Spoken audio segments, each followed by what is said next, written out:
Well, hello and welcome everybody to the 36th edition of the meeting Lignano Sabbiadoro here in northeastern Italy, and what a fantastic venue with a beautiful setting as well. Weather conditions 26 degrees currently and dropping down to 22 degrees by 10 p.m. local time when this event will reach its climax, and the wind 4 miles per hour. It doesn't get any better than that.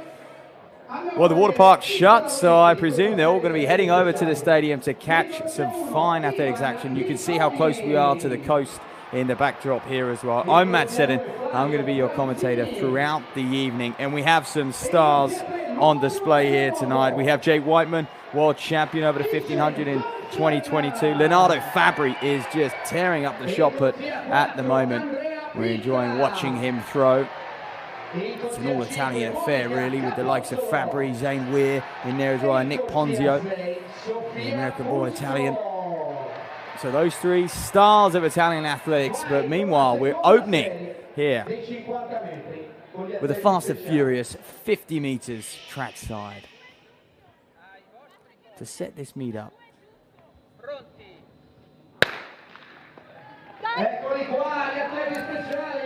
So off they go then, good running from all. This is just to entice the crowd and give them a showcase of what they can expect. It's always good fun here in Italy, dipping on the line, 12:77. A few of the meet directors and organizers getting involved down there as well. So good to see. And there's the aerial shots then of this meeting, which has been going, as I mentioned, for 36 years now. And I tell you what, we've had some fine athletes come here over the last few years, and right back to when it first began. Michael Johnson holding that meet record over the 200. We won't see a men's 200 here tonight, and we'll see a replay of that 50. Close on the line. Look at this comeback here. Dipping there, fantastic. Giving opportunity to all to feature in front of this home crowd, this local setting. Guarda Ponzio. He's always easy to spot, isn't he, the Italian? 1997 in the first round, backed it up with a 1994 in the second, and here he goes then, fouled in the third. What can he do in the fourth? Well, that was him, but quickly panning here to Zane Weir, also of Italy. This men's shot put pretty much halfway through now. Well shy of 20 meters. That's not going to feature, is it? Leonardo Fabri leading the way, 21.85 in the first and then 22.13 in the second. So he extended his lead, and he's in a comfortable spot at the moment. The man who was fifth at the Paris Games last year, second at the World Championships 2 years prior to that. Interesting enough, we're there, as you can see. He was actually fifth at the Tokyo Games, so Italy achieving a fifth place finish at the past two Olympic Games. I'm at a great time of the year. This is the business end of the track season, really. National championships loom for a lot of these athletes. And, of course, qualifying standards that need to be hit. The window is ever nearing. They have got a bit of time post-national championships, a lot of these athletes, to boost their ranking and hunt down those qualifying marks for the World Championships in Tokyo. That window closing towards the back end of August. So as that men's shot put competition continues, I'll run you through a few more athletes we can expect to see here tonight on this World Athletics Continental Tour. This is a bronze label meeting, but Wade van Niekerk is in town, the Olympic and world champion, of course, and the 400-meter world record holder. Interesting enough, van Niekerk and his crew, they train very, very local to here. And it really underlines the region's growing importance in global athletics, because not only do they base themselves here, but also a few in the 100.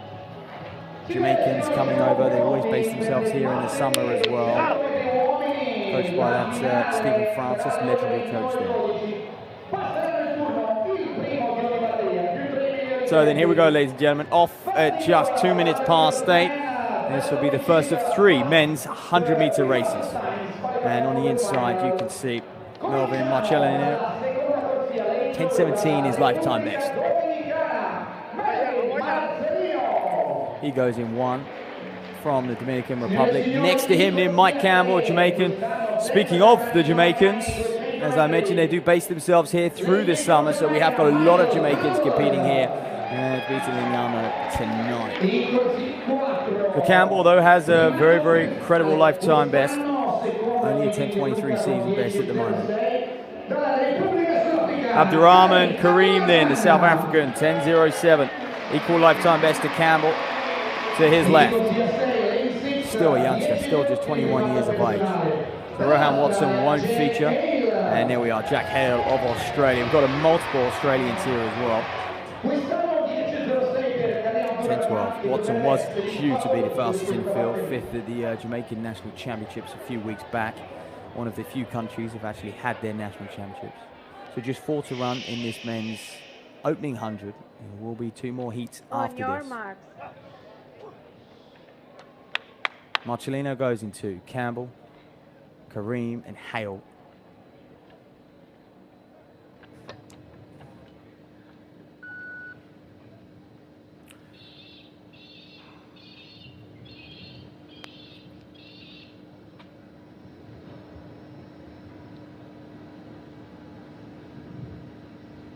Set. So the good start from all these men. You can hear those spikes ripping up through the track, and it's a good run here from Kareem. He's just starting to edge away from the rest of the field, the South African. He's going to take it. 10-16. Abdurrahman Kareem. Very, very close to his lifetime best there, which he did set earlier on this year. We'll see what that time is. Comes in at officially. But he had the best start, and then from there he just went from strength to strength, to be honest. Hale in no man's land, a little bit on the outside. Couldn't feel any of his rivals next to him. And it's Abdurrahman Kareem then of South Africa. Good running from that man. And he has had a good summer on the European circuit. And we've seen much of him, especially at these World Continental Tours. So we'll wait to see what those are. There we are, 10-15 officially. We'll have to see who came up in second there. It was tight on the line. Looked like it was going to be Campbell. He was the one challenging, wasn't he? And Marcelino on the inside and Hale close between them two. Lovely crowd just forming then on this home stretch.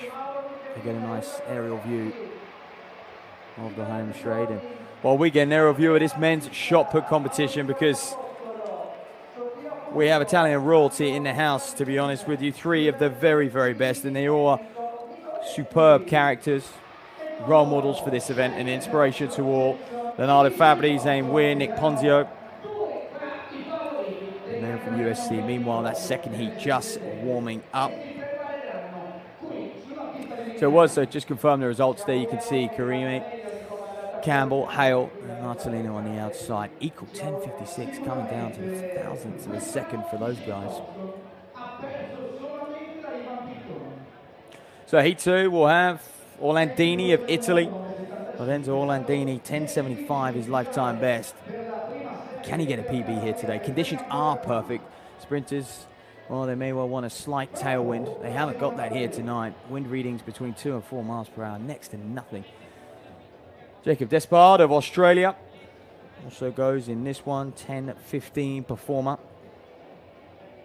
Tasibo Metsoso of South Africa. Well, he would have just seen his teammate take that one. World University champion back in 2023, 2 years ago. That championship, by the way, in the very, very near future, kicks off in around about 10 days' time now. And it'll be held in Germany. So Metsoso will have fond memories of the World University Games. 10.10, his lifetime best from that season as well, 2023.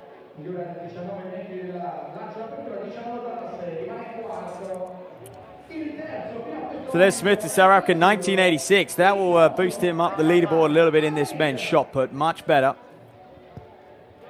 Crack into that top 4.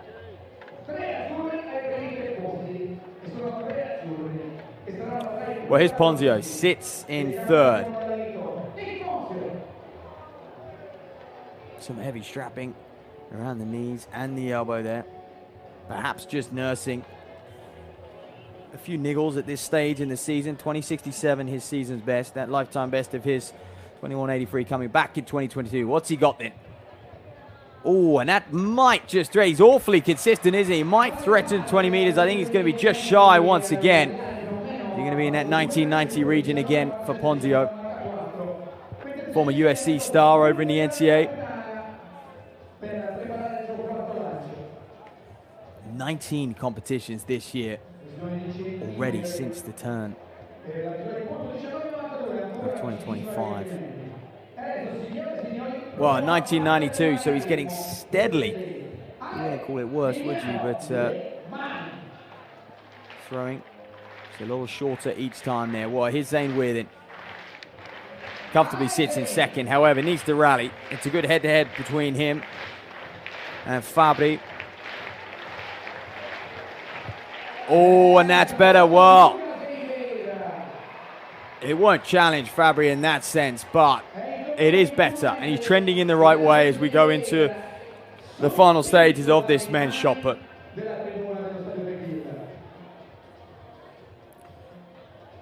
And it's so important. Often events, especially field events, you know, largely do come down to the mental ability of these athletes on the day as well as the physical. 20.98, so a nice improvement for him, just shy of 21 meters. However, he can get a win over his countryman Fabri. That puts a bit of pressure on Fabri going into their national championships. I mean, the pair of them. Yeah, I mean, this man has 16 national titles indoor and out. And we're not quite as many, but still, they've been sharing national titles for the last 10 years, these two. Phenomenal. Both of them 5th place at the Olympic Games. We're in Tokyo, Fabri in Paris. Oh, better once again, just shy of 22. So what Weir can do, Fabri can put a meter on it. And he's happy because he's consistently in that 22 range. The World Championship silver medalist. So these guys launching 7.26 kilo shot. Big steroid ball. So we move over then to this men's 100 meters. You could argue this is the B final. We'll have that A final to come. Orlandini on the inside. There he is, Jacob Despard then, 10.15. Very close to that already in 2025. Matoso, I mentioned World University Games champion 2 years ago. He will come into this as one of the strongest. Dominic Williams then on his outside as well. Another Jamaican, 10.24. And his lifetime best was 22 years of age. He's studying out there. And then on the outside then, Conroy Jones, 10.00 his lifetime best. And he did feature, or has featured in numerous Jamaican 4x1 quartets in 2022. They were 4th on that occasion at the World Championships. A rare year that a Jamaican 4x1 team On your marks. didn't finish on the podium. Ooh. So Orlandini, Despard, Matoso, Williams, and Jones. The men's 100-meter B final.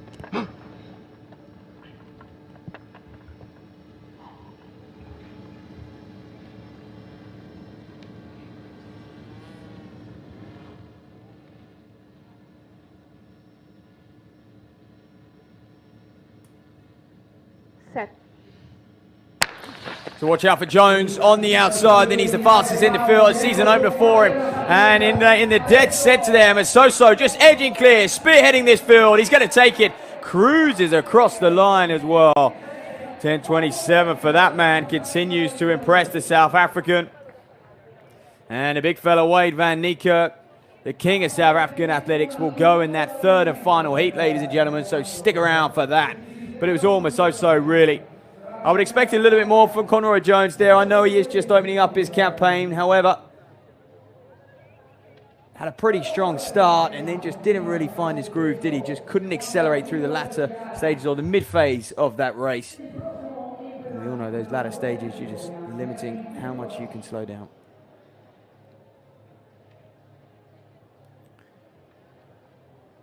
So those results just coming in now. Masoso, 10.26 to confirm. Dominic Williams in second, 10.44. And Conroy Jones, 10.46. So the two Jamaicans in 2-3 there. And Despard and Orlandini in 4th and 5th. Those two both shy of their season's best and, of course, lifetime best as well.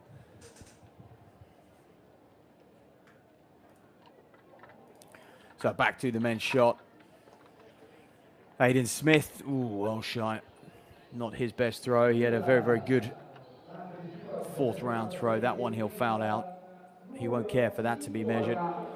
He won't waste the officials' time, but 1986 you can see in the fourth. And that boosted him up into fourth as well. Ponzio, Weir, and Fabri. Here is Ponzio.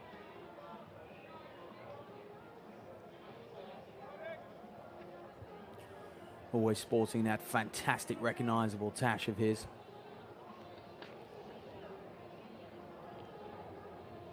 He's a bit of an icon, isn't he?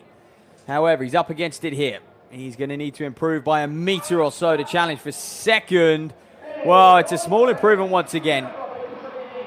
Or is it? He's gone 1997, 1994, foul in the third, and then 1992 in the fourth. And I think that's going to be very, very close to those marks. So you can't knock the consistency. He just is looking for more. Flashing up on my screen here, 1995 for Ponzio.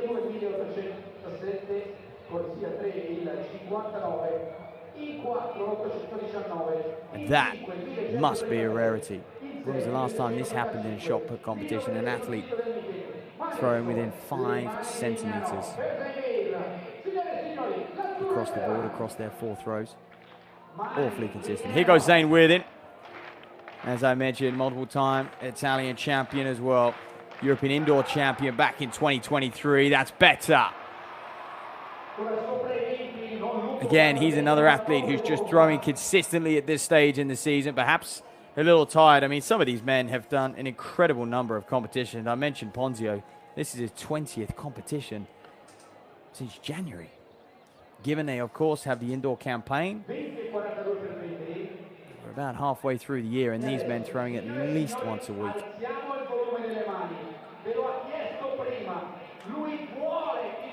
And traveling around as well, so it takes it out of them.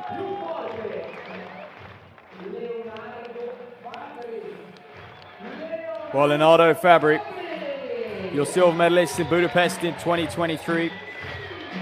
Can he go one better this year? It's going to be tough, isn't it? The men's shot put in a great, great place. He was 5th in Paris. All going to be able to pull out in Tokyo come September. That's better. It's competitions like this, turning up week in, week out, getting the wins. Of course, prize money on offer. He'll boost his world ranking. Not that he needs to worry about that, really. I mean, he is a deadlock to be selected for the World Championships.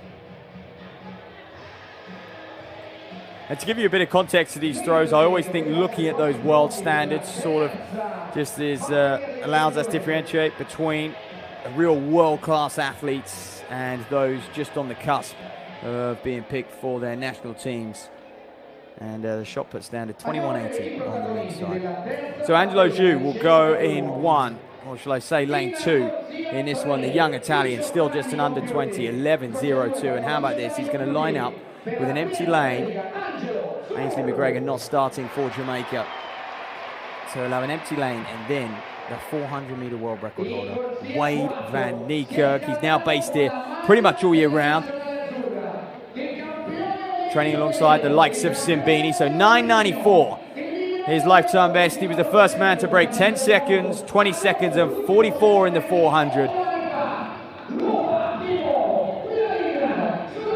He's unquestionably a legend. The 400-meter world record holder, 43.03, 2-time world champion as well, and Olympic champion. Yuki Kiyoki then, he's another man who's broken 10 seconds and actually does come into this with pretty, well, very, very solid form. He's going to challenge Van Niekerk, that's for sure, the 30-year-old, 5th at those Japanese championships, but 10.09 there. And Sabbiadoro, the Australian, also running 10.09 this year. So Azzopardi and Kiyoki, equal season's best. Van Niekerk's going to be up against it to get the win. That's what he's after. Sharpening up here. What can the South African do? Of course, he has had some coaching changes over the last year or two. So 4 men to run. men's 100-meter relay race. Zhu, Vanica, Kyoki, and Azzopardi.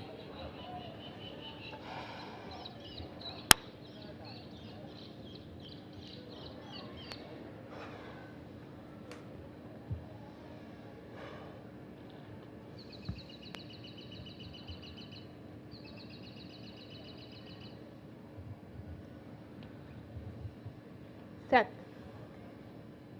Well, who's going to challenge the 400-meter world record holder here? Vanica does get a good start, but the Japanese athlete is well raced, Kyoki. And on the outside as well, Azzopardi. Vanica looks like he's going to end it. Oh! Well, the angle's deceiving. 10:40, really? It looked quicker than that. Vanica looks a little frustrated. We'll wait and see the official time. And the way Kyoki and Azzopardi were racing as well, I would have thought it would have come in quicker. However, all of them perhaps just a little tense out there as well. So 10:39, Azzopardi did take it. His last 10 meters, proving the deciding factor there. Just edged clear of Vanica, who looked relaxed enough. But he would have wanted a little more. Like I say, when he was at his best, sub-10 performer over the 100. He gets second in Vanica, 10:41. And Kyoki of Japan, fifth at those Japanese national championships. Came home in 10:45 in third. So we're being introduced here to the women's long jump athletes. They are about to get going. They've done their warm-up jumps already. Lily Viner of Australia. Still just an under 20 athlete, Lily Vine. 6:17 her lifetime best. Just great for her to be gaining this international experience. Well, now the 6:48. Very, very accomplished Italian jumper. Just like this lady, Battistella.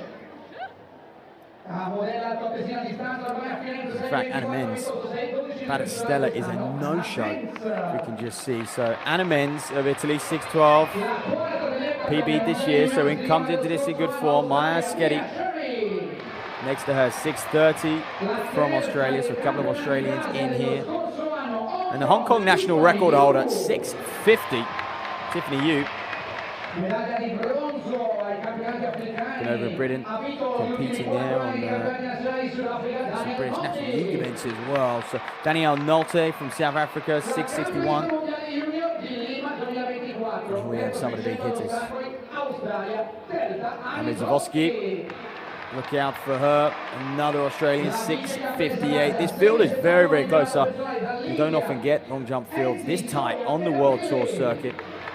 Adipili Sojan of India, 6:71 when she's at her best, the Indian national champion, and Maya Bridrak of Slovenia completes the lineup in this women's long jump competition. And how many? We've got 4 in the 6:50s here, a couple just under that in the 6:40s, and a few around that 6:10 to 6:20 mark as well. So the Indian athlete in Sojan Adipili has got to be favourite. Second at those Asian championships. Again, they were relatively earlier on in the season, 3 times the national champion.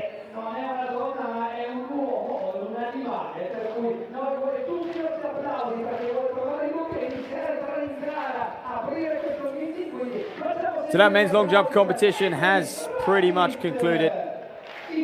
Just waiting for those official results, and it was Leonardo Fabri who took the win.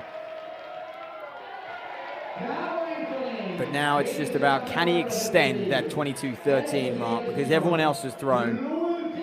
Zane Weir, 2098.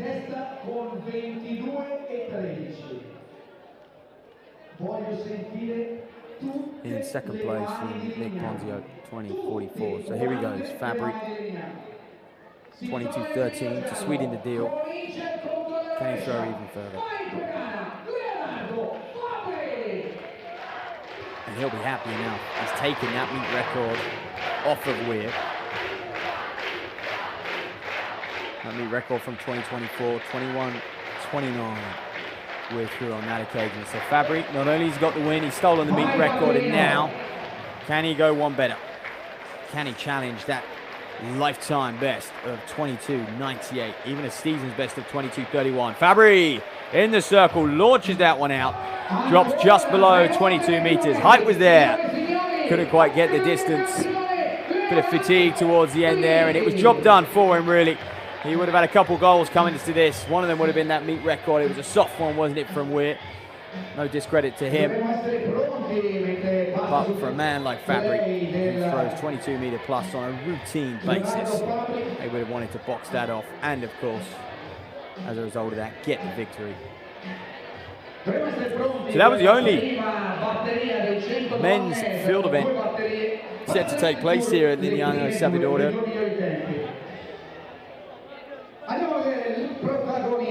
Well, let's get back on track. The women's 100 meters. The men had 3 races. The women will have just 2. And right on the inside there, Raina Jones.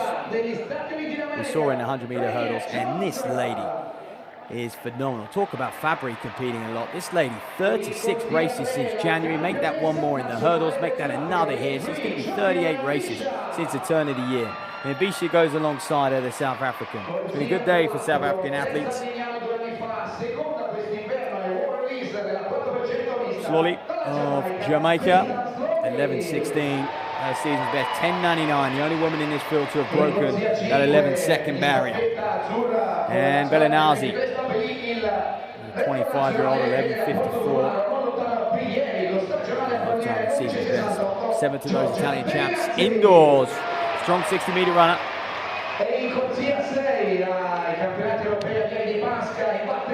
D'Ambrosio then, right on the outside. Look out for her. Strong domestic athlete for Italy. Will be enjoying the international competition here. The women's 100-meter B final. Jones and Bisha slowly. On your mark. And D'Ambrosio on the outside, just a youngster. Looking ahead to those European Under-20 championships.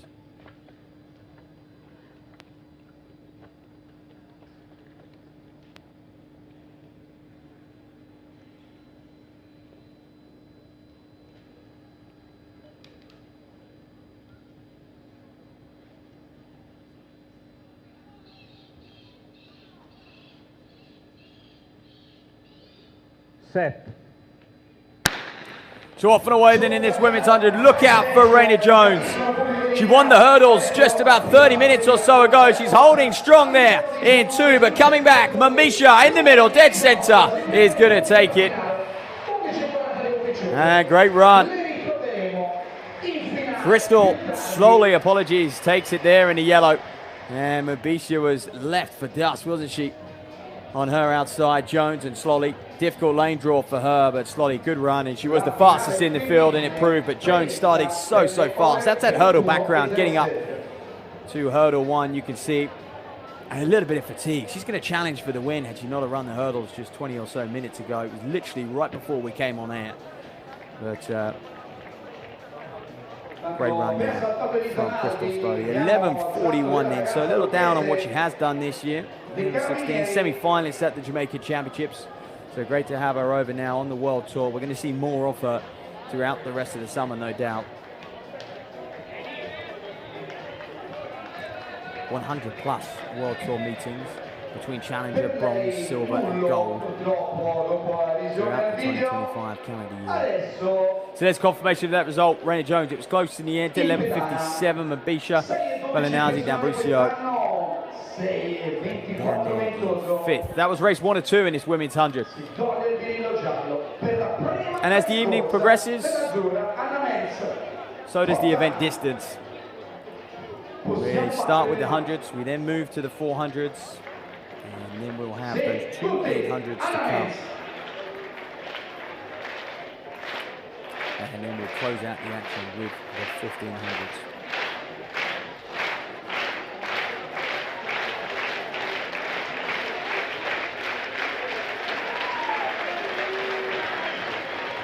So women's long jump just getting underway as well. Down there right underneath the stadium. Good atmosphere, rocking here. That was Eliza Naldi. And a men's as well in the circle, just waiting to get her reading. Naudi found on her first attempt. Lily Vine of Australia, 5.73 on her first attempt. So what's men's done? Is she going to go into an early lead?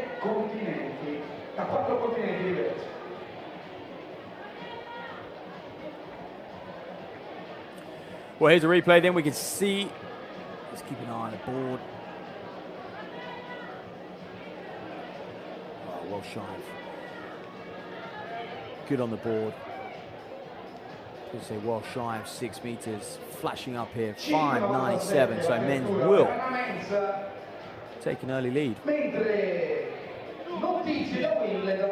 And that's a very good opening round jump from men. She's going to be able to challenge a lifetime best with a bit of luck. So the next women's heat in this 100 meters. They will get the chance to have another run out later on this evening. They'll come right before those 800. So Brianna Williams goes into Simone Darius. Very, very strong athlete, former Alabama student. Competing for Liberia now. Now Maya McCoy also making that Liberian switch. McCoy, 7 diamond leagues this year. Highest position came in around that second there. Linda on the outside of her, the Austrian. Gabriela Marias will go right in the outside lane. So Linda, third at those World University Games 2 years ago. Here's Marias introducing another South African, second at their championships back in April now. That will feel like a lifetime ago. Marias says she just looks to hold that form and begin what is basically a track season part 2 for her. So, Brianna Williams, Simone Darius, Maya McCoy, who has been featuring in virtually every Diamond League we've seen. Monaco, Oslo, Stockholm, her highest position, second in Rabat. She is no doubt the favourite for this one, 11.02. And that PB coming in Rabat.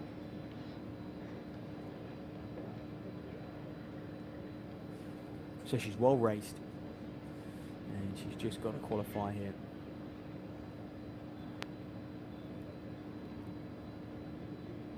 Set. Well, over there, a good start there from Darius, wasn't it, in 2 and right on the inside, Brianna Williams. But now, here comes McCoy. I spoke about well raced. She's got the experience this season, and she shows it. Nice win from her, 11.11, and that is exciting. Looking smooth, easing down. And now when we look ahead to that final to come, I mean, Elaine Thompson, 11.03 meet record, could be under threat from 2021. When we know she was in her very, very best form. But look at this from McCoy. Equal through the first 20 and then just continue to edge away from the rest of the field. Linda, perhaps, unfortunately, just coming in 5th place there. I think it was Gabriela Marias right on the outside who just pipped her. There's no doubt about the winner, was there?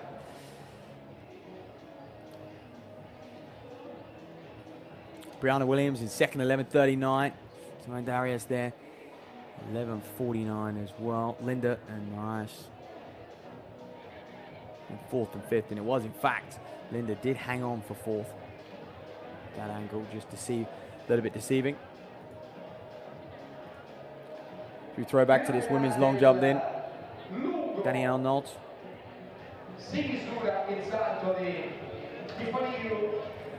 23 years of age, the South African. The lead currently sits with Tiffany Yu of Hong Kong, 6.16. And that is well within this athlete. In fact, the way these long jump competitions are seeded, by the way, you at home, and of course many of you will be familiar, but the favourite will tend to jump last. And those who jump before will be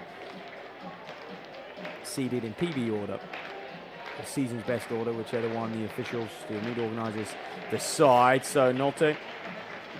Oh, is it close on the board there? It was either perfect on the board. Well, they're measuring it, so we would suggest it is legal. It's good from her, and that may well challenge for the lead of 6.16. So in theory,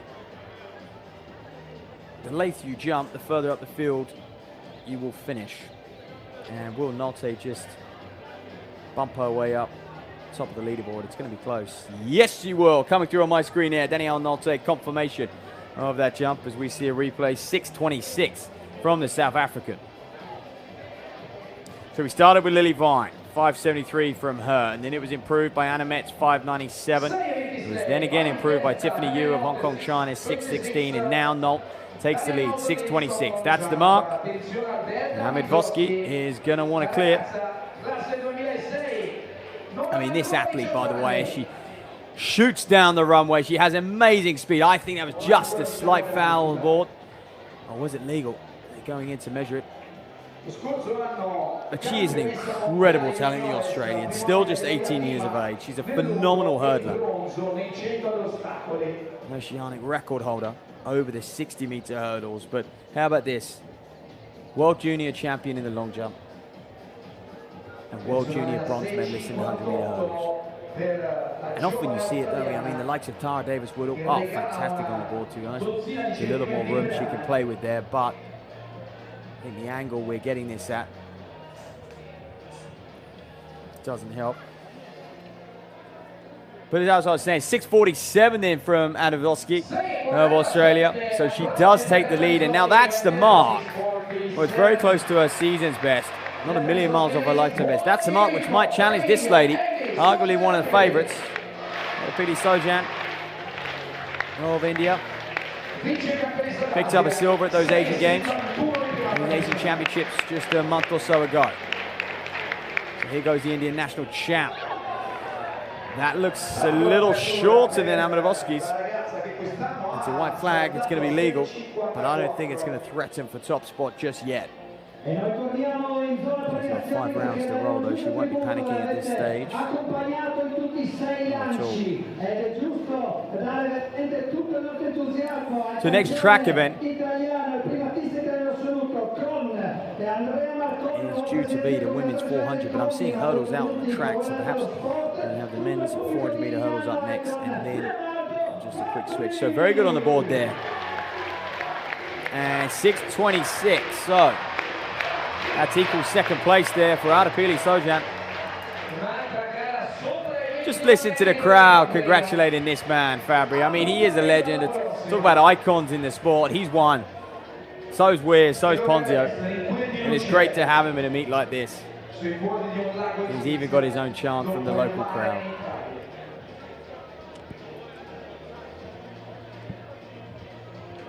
And he's having a good season, it's Fabry. He's just building nicely and trending in the right direction. Still a long way to go to the World Championships in Tokyo.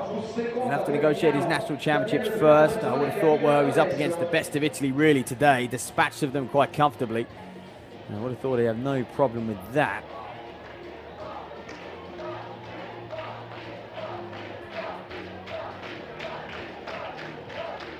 So if you're just joining us, it's Matt Seddon, and we are around about half an hour in to this World Athletics Continental Bronze Label Tour. The women's long jump has just got underway. We're round 1. Maya Badrak is going to go next. That was the shots of her, but she has already jumped. To a Slovenian, jumping 6:01. So leading the way in this competition is the youngster, Delta Amadavoski, the youngest in the field, the world junior champion in the long jump. Now progressing to the senior international stage, Lily Vine. To kick things off again in round 2. Wind readings of 0.0 meters per second for you at home. It has swirled a little bit. Vine did have a tailwind in round 1, and that's got to be a foul. White flag. What's wrong in my eyes? Is it just me? So is there an improvement here? 5:73 in round 1. What's Vine jumped here? I think it was close on the board. Near perfect, so she'll be happy with that. Look at that. Oh, it doesn't get better. She'll be chuffed with that one. Won't have to make too many changes, if any. 6:11, by the way, coming up on my screen from Lily Vine. A cracking jump from her, 6 centimeters off her lifetime best, the Australian. Eliza Naudi fouled in 1, capable of 6:48 on her day. And this is a competition where if she gets it right, she could challenge. 6:47 leads. Go down and rescue the youngster. But it's victories like this which really change the shape of your career. They'll give us some great ranking points as well, that's for sure. So Naudi down the runway. Good on the takeoff. It will threaten 6 meters. And importantly, it's legal.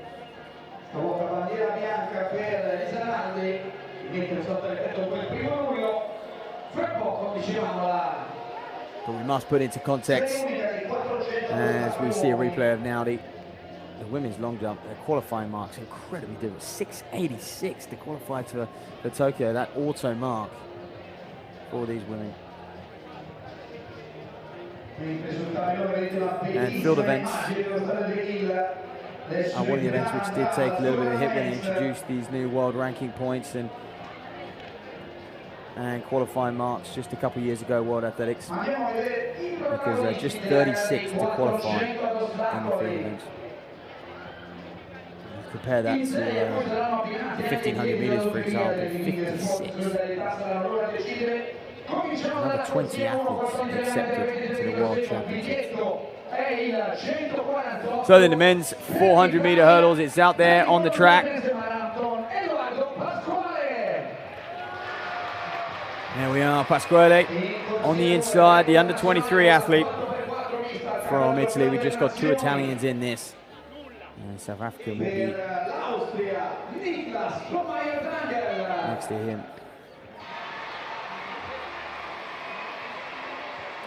So then the men's 400 meter hurdles, closest to that World Championship mark.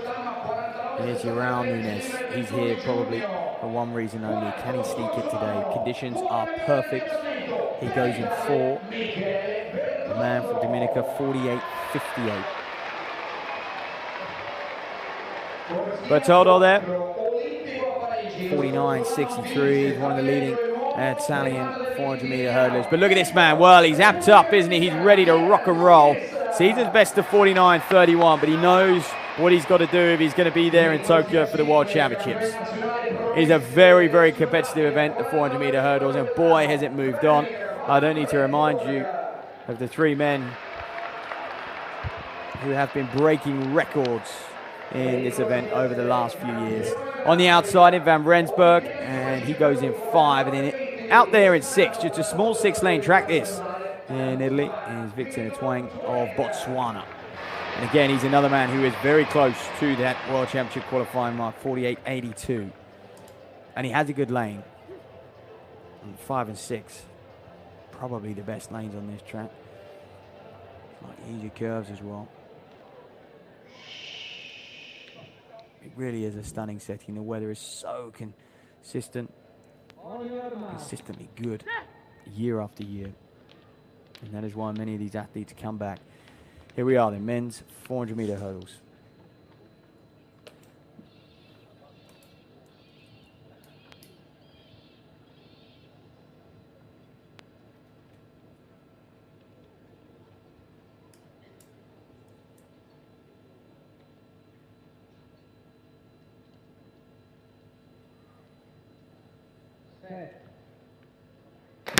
Well, away we go. Then we've got the Italians, Pasquale and Bertoldo. They go in 1 and 3. Ooh, false start. Didn't hear that.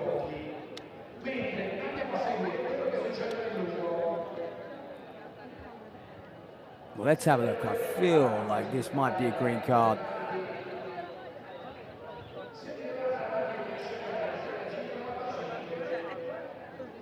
Well, let's get a second take. Well, nothing jumps out at me there. However, they are spread across sort of 40 meters or so through that start. 7 meters further every lane you go out on an outdoor track, give or take, of course. Different tracks do have slightly different dimensions.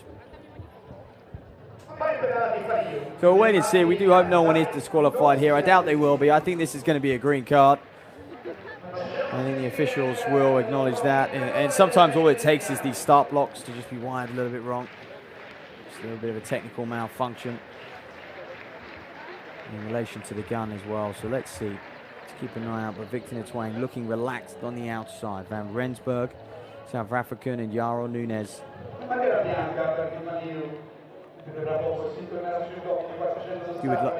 You would predict the winner is going to come from one of those three in 4, 5, and 6, and it's going to be tight. I mean, between them this year, 0.4 of a second separates them on season's best, and almost exactly the same when it comes to lifetime best as well. Van Rensburg and Nunes have youth on their side. As the sun's setting here, the floodlights are on.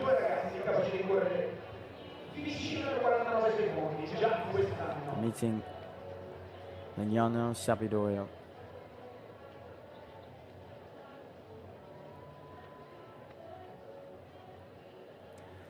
So they're being held for a long time. Good practice if these men are to feature.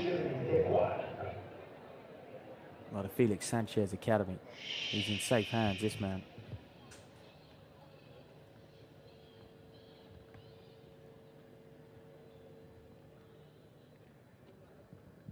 The Olympic champion, former Olympic champion Sanchez.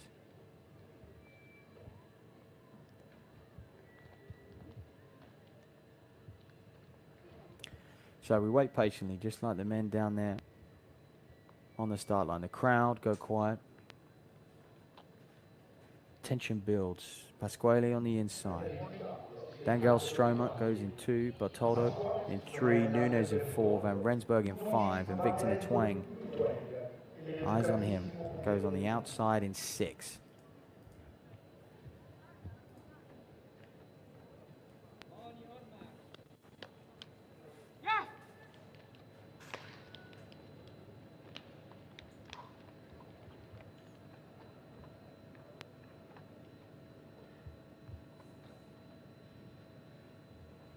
Well, Botswana in the last 10 years, also a prominent track and field nation.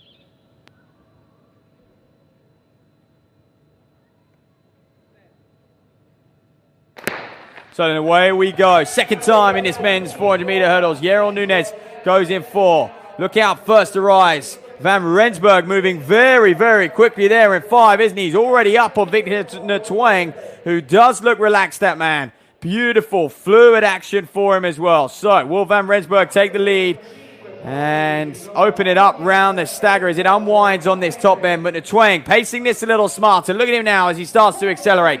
They'll change their stride. Everyone's slightly different where they change legs. The Twang now coming into the home straight. He's just now back on equal terms with Van Rensburg, but looking the stronger of the two. Surprisingly enough, Nunes has got nothing. He's way back. But Victor Twang of Botswana, he's going to dominate here in Italy.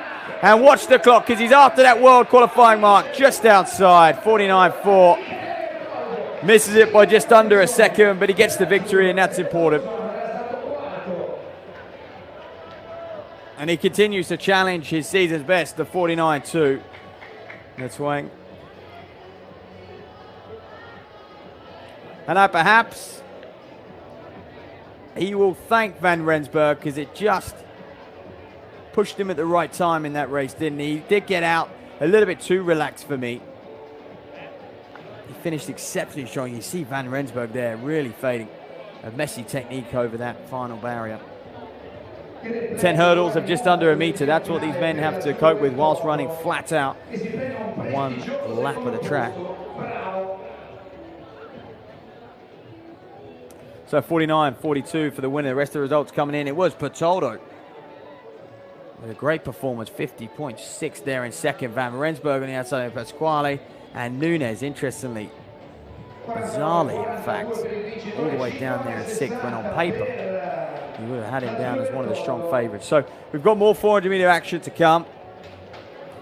We have 2 races in the men's 400, and the women's 400 will just have 1 race as well, partly because we have only got 6 lanes to accommodate more athletes attending this meet. We'll stretch it out over 2 races.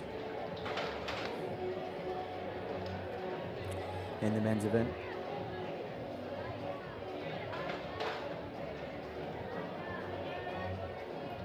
Look forward to seeing Rushine McDonald.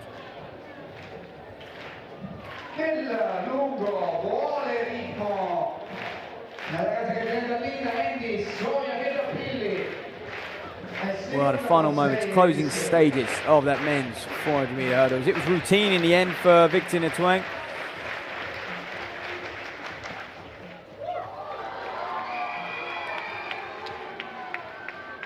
It really was. He held off through that opening 200.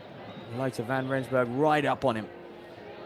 And credit to Van Rensburg. I think if you are hunting that standard, a standard which he knows he's going to be very, very close to at some point this year. Didn't quite have it today, but you do have to get after it. You have to be aggressive, and he'll learn from that. And to measure it slightly better next time out.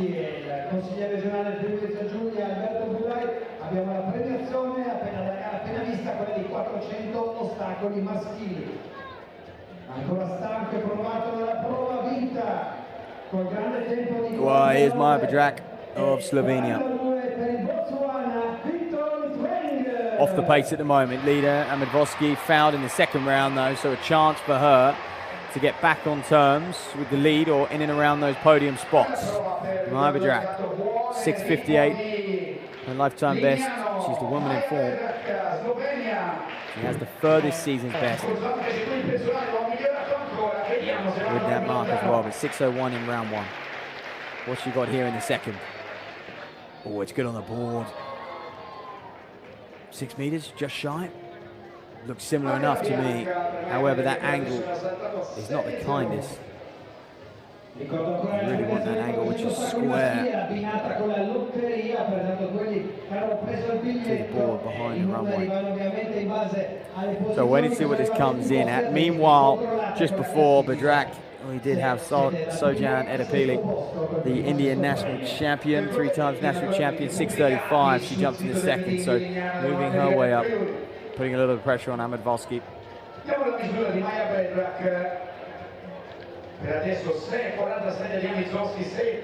6:07 that's coming in at, so slight improvement for her.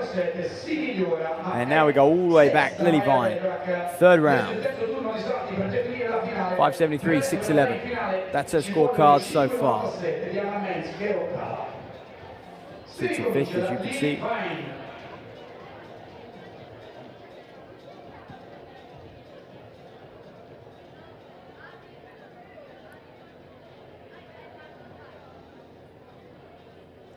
So the Australians, her and Ardvoski, coming over, both under 20 athletes still, but the pair of them just 18 and 19 years of age, coming over to gain some international experience on the European circuit. Would have had a long travel over, and I'm sure they've got 4 or 5 competitions lined up. So then, what's this one coming at? Lily Vine.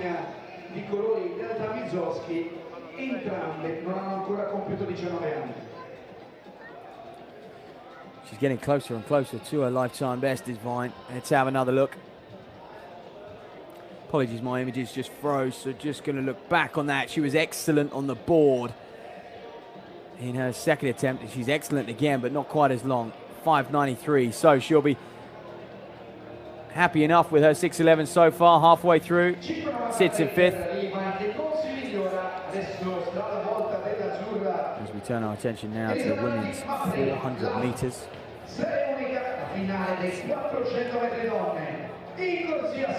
So right on the outside, that's Alicia Schmidt.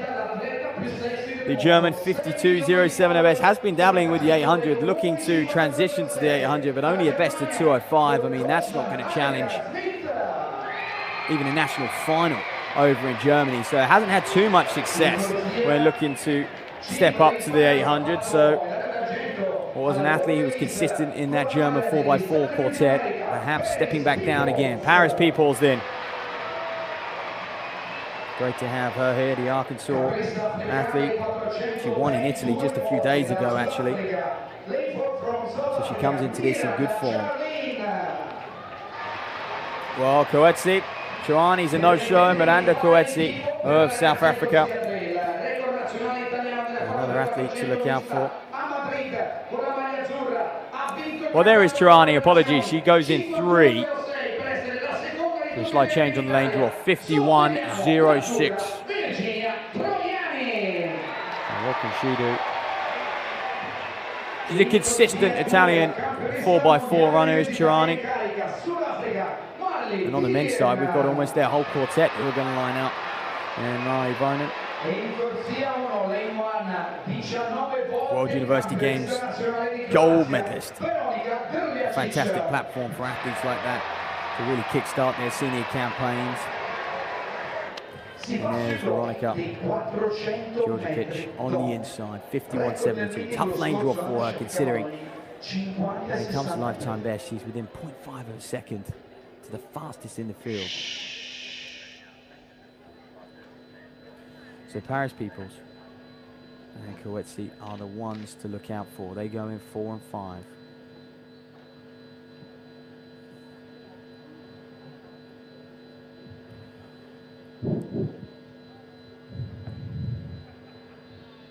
Coetzee, 2 times the African champion.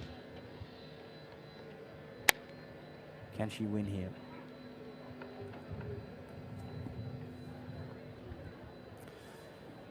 A lot of South Africans base themselves here during their winter, during their summer season. Coetzee's one of them.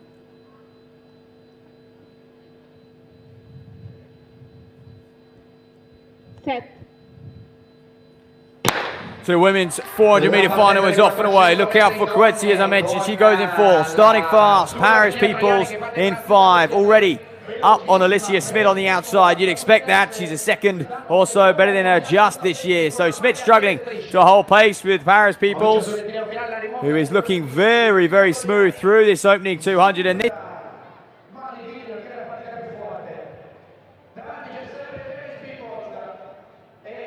the 2-time African champion, but today is not going to be her day, as Paris Peoples is just cruising around the top end. We'll have to keep an eye on the clock here, because this could be fast, ladies and gentlemen. On the inside as well, Tirani, Virginia Tirani. Could we have an Italian victor here at meeting Lignano Sabbiadoro? Or is the American going to cause an upset? She's going to hang on, it looks like. The 2 Italians will come through. Tirani gets second, 51.56 for Peoples. Just a 0.2 of a second of her season's best. Well, she had that race won for me in the first 200, didn't she, really? I mean, Coetzee was supposed to be her nearest challenge. She'll be very, very disappointed with that. 50.6, her lifetime best, way off the mark today. I'm sure she'll have her reasons. Never easy, but when the winning time is 51.5 as well, you look at that, and that could have boosted her world ranking points from Coetzee, because that's going to be all important for a lot of these women. You look at their qualifying mark, 50.75. Coetzee does have, but not this year. So Paris Peoples, the American, conquers in Italy. Tirani in second there, dipping below 52 seconds. And the Croatian right on the inside. I mentioned she had a tough lane draw, 52.28. Punched way above her weight in that field. Now dipping Coetzee. Bilge on there as well, another South African. And Schmidt, 53.41. A German 4x4 runner down in 6th place. There's your winner.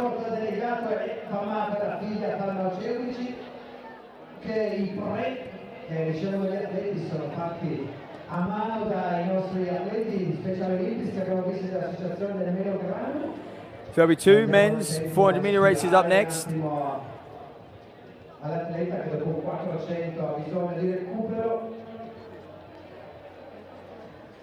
And we welcome more South Africans, more Jamaicans, and more Australians as well. A little bit of a theme to it here. And of course, Italians on home soil.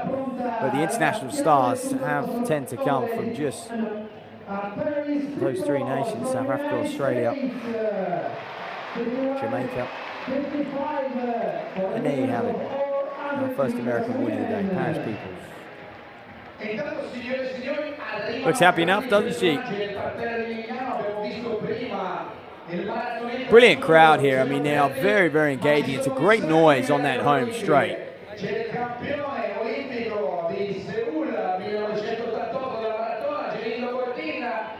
And you've got to love these meetings on the European circuit, haven't you? I mean, this is proper European racing. Once upon a time, the Diamond Leagues didn't always exist. It was being founded in, what, 09 or 2010, in and around that year. And prior to that, you used to have the Golden Leagues. As we see you on the runway. Ooh, questionable on the board. The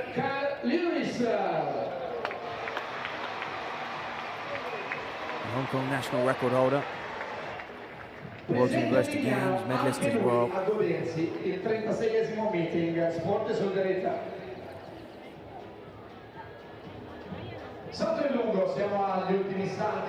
And as I was saying, Diamond Leagues, they weren't always a thing. You used to have the Golden Leagues, just 4 of those a year, and then athletes were reliant on meetings like this and tended to be wherever had some of the best conditions, offered up good prize money, would attract some of the largest names, and one of those, Michael Johnson, when this meet was founded, he still holds the 200-meter meet record.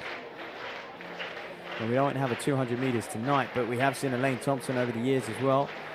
Kadivas Robertson in the 800, 144. His meet record, will that go later? Yeah, women's long jump. So Danielle Knott of South Africa. That's better, hangs in the air nicely.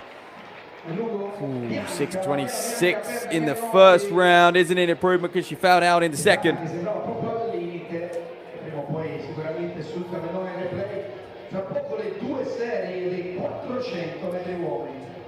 And there is one meet record which is very likely going to be safe tonight, and that is Larissa Berejana's 6:92 from back in 1992 as well. So waiting to see the reading of this one. Danielle Knott.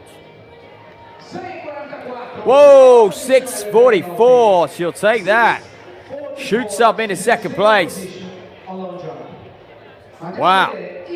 Well, the long jump competition coming alive here under the Italian night sky. Back to this men's 400 then on the track. On the outside, you can see that's Murphy of Australia, 46.2, his lifetime best. Alex Haydock-Wilson will go on the inside of him, 45.08. He is the fastest in this field. Haydock-Wilson. Well, he's got Olympic medals and World Championship medals in the 4x4 for Great Britain and Northern Ireland. He's a 2-time Olympic medalist, 2-time World Championship bronze medalist as well. So he's got a pretty nice trophy cabinet.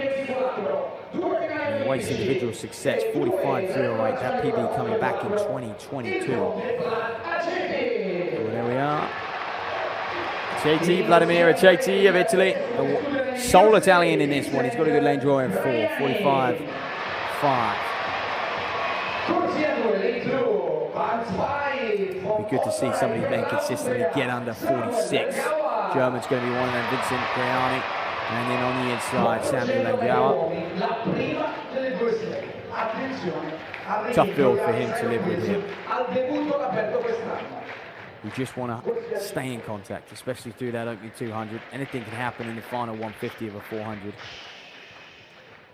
We know that. So, Haydock-Wilson and Aceti On your marks. in 4 and 5. Favourites on paper, will they deliver?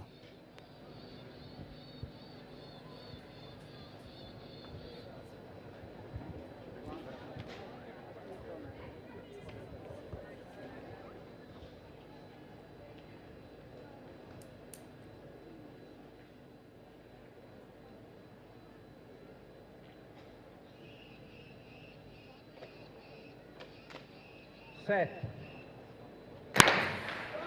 Off they go then, and watch out for the Italian Aceti. He's certainly going to have the crowd on his side. He's there in the yellow, making life easy for us to spot. Haydock-Wilson gets away very, very hard, doesn't he? But he can't make up that stagger. Hayden Murphy looking smooth as anything on the outside. And as I say that, Alex Haydock-Wilson starting to make inroads on him. He will round this top bend as well. Vladimir Achetti, former European junior champion over the 400. Can he close up on Haydock-Wilson, who now is just coming into his own? He's going from strength to strength through this top bend. It's how he can come off the top bend and into the straight as he just starts to tie up the Italian. Is he closing? Camera angle deceiving. This will be an upset if Murphy wins it on the outside, but Haydock-Wilson running through treacle, but he's going to hang on there. 45.85, and that's a big season's best for him. And he'll enjoy that, Haydock-Wilson. He's a man who has a pretty full cabinet when it comes to 4x4 medals at a global stage, Olympics and World Championships. He's picked up a few bronze medals, mixed relay and the 4x4 relay for Great Britain and Northern Ireland. And he's looking to punch his ticket to the World Championships, if not individually. He'll want to be on that relay team once again because he's a very, very strong relay runner. And that is a nice performance from him. 45.84 confirmed. And keep an eye, because we have got two 400-meter races, but if they don't go as quick as that, he'll be the overall winner here. Lignano, Sabbiadoro as well. 45.97, good to see a lifetime best from Murphy, deserved from the Australian. Still just an under 23. He ran Haydock-Wilson close. And there you are, Achetti, 46.29, not quite at it today. Just outside his season's best, Gianni and Lignano. There in 4th and 5th. Well, that's what a 400 will do to you. Look, he can barely stand up to interact with the crowd, doing his very best. Grazie Dio. Looked after by Sam Johnson, his agent. Oh man. Winterslough and Eton man in the UK. And again, 3 weeks away from those British Championships. Well, his spot on the relay team will depend on how he performs at those national championships, just like many of these men. They'll be fighting for relay spots. Now, this is on paper the slightly faster of the two heats. And we should have Roisin McDonald in it. What do you line up? Let's have a look. Just been getting word that McDonald won't be contesting this one, which is a little bit of shame from the Jamaican because he is a bit of a star. 43.93, that lifetime best dating back to 2015, and he too has many relay medals at Olympic Games. Silver. Who's the Jamaican national champion, McDonald, so perhaps just looking ahead to the World Championships in Tokyo. Well, there's Anna Menz just waiting to get her 4th round jump in.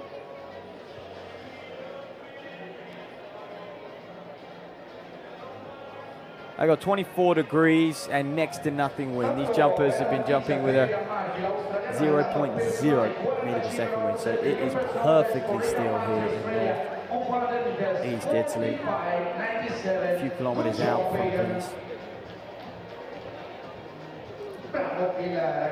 Sabbiadoro, which by the way translates to golden sand for the international viewers amongst us.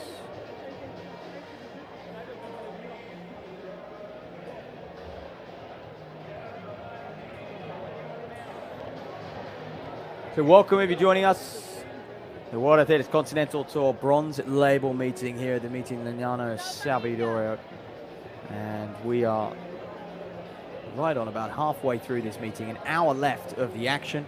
We've got one more 400-meter race to come on the men's side. We'll bounce back with those 100-meter finals. And then we've got two 800s, men's and women's, and two 1500s to crown off the evening. So a lovely mix of sprints, hurdles, and distance.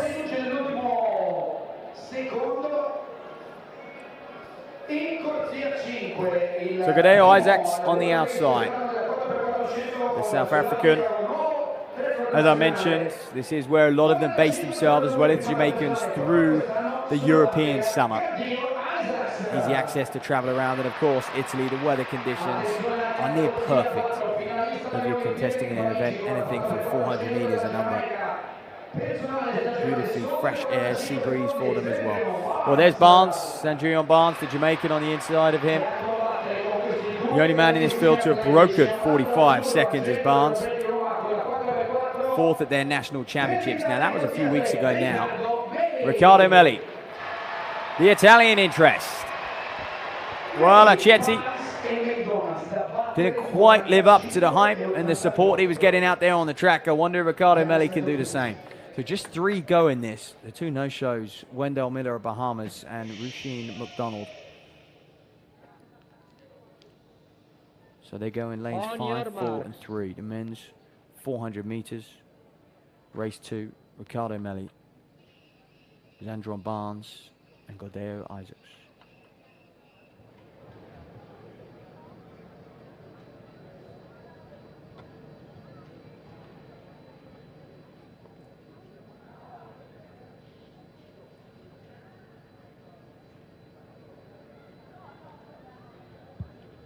Set.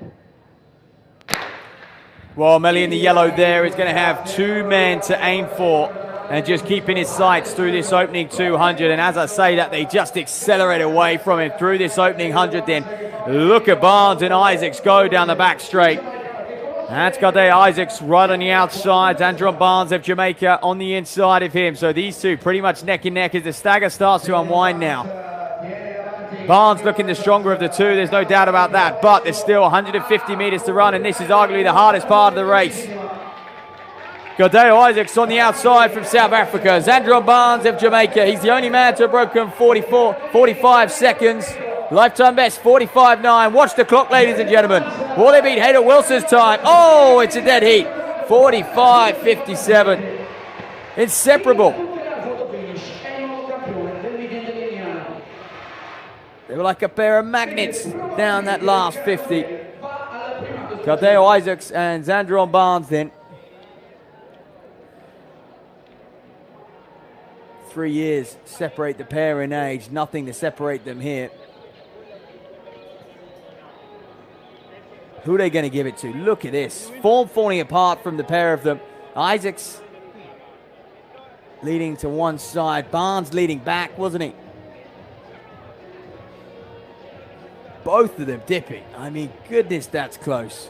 45.56. Came down to 100th of a second, and it is Isaacs who's taking it. Barnes will get second just at one point. You could see around the top end. Isaacs got out the harder of the 2, and then Barnes really closed up on him down the back stretch and round that top end, and Isaacs just managing to respond. It just had a little left, and that in turn just resulted in Barnes really tying up. You can see his form was the more ragged of the 2 of them. Both just doing all they can to get to that line as quick as possible.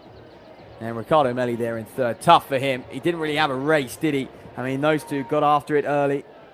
And he just got left behind a little bit, and he was stuck there in lane 4. Not too much to run for. 46.62. His final time.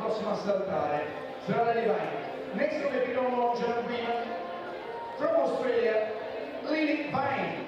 Come on, Lily. So then Lily Vine sits in 5th place in this competition. From Australia, just 18 years of age. 5.73 in round 1, 6.11 in 2. That put her in the 5th. And 5.93 in the 3rd. What can she do in the 4th? Those who jumped before her, by the way, Badrak, Naldi and Menz, all fouled in the 4th.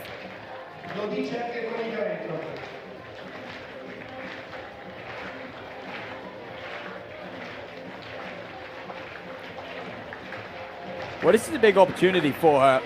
Ahmed Voski, her training partner, fellow Australian teammate, leads this competition and has that experience at a world junior level. Vine just fouling, so 4 for 4 when it comes to fouling in round 4. Tiffany Yu is going to be next. Asian Games medalist, national record holder for Hong Kong, China. 6.50, her best. Elisabetta Capasa, presidente del Comitato Paralimpico, e questo campione dei 400 metri uomini from South Africa, Gabriel Isaacs. Super story, Tiffany Yu. 56 from South Really a star in Hong Kong, China, representing them on the international stage at the Asian Championships. Don't have too many global competitors.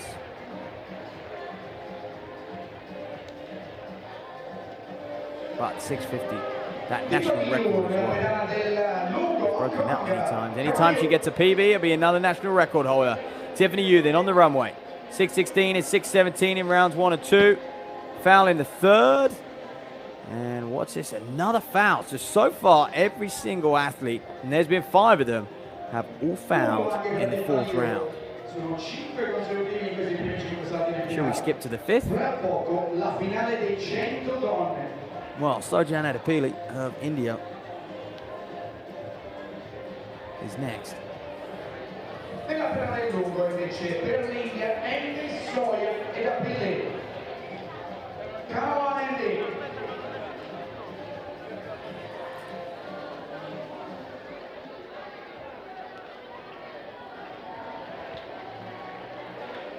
So then, this women's long jump competition, Sojan Adipili sits in 3rd place at the moment with 6:35. 11 centimeters up the road is Danielle Nolts of South Africa. And then another 3 centimeters ahead of her is Delta Mavoski of Australia, the World Junior Champion last year. So there goes the Indian. That looks better, doesn't it? So take that. The crowd acknowledge a long jump as well. And hey, that's the first white flag we've seen in round 4. 6:71, her lifetime best. I think this is going to be in the 6:40 region. However, my guesses haven't been the most accurate today. So do forgive me. The camera angle is deceiving. But just such good speed on the runway. And talk about speed. Amadvoski, by the way, the young Australian who is leading. World Junior medalist over the 100-meter hurdles as well as gold in the long jump. And they are 2 events. They're both very, very explosive. You need an incredible amount of speed. 6:36 for her, so only a 1 centimeter improvement, but she's the last athlete remaining with 0 fouls to her name. Well, Danielle Nolte then, South Africa. Agonizingly close to the win here. Be her first win on this sort of stage. A World Tour event. Here goes Nolte.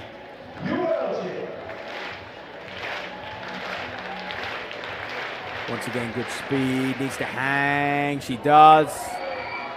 Perhaps these long jumpers would prefer slightly breezier conditions. There is no wind down there, so nothing to help them hang in the air or speed them up through the runway. So Danielle Nolte then. Waiting to see what her mark comes in at. It's good on the board, but wasn't a foul. Not very good on the board.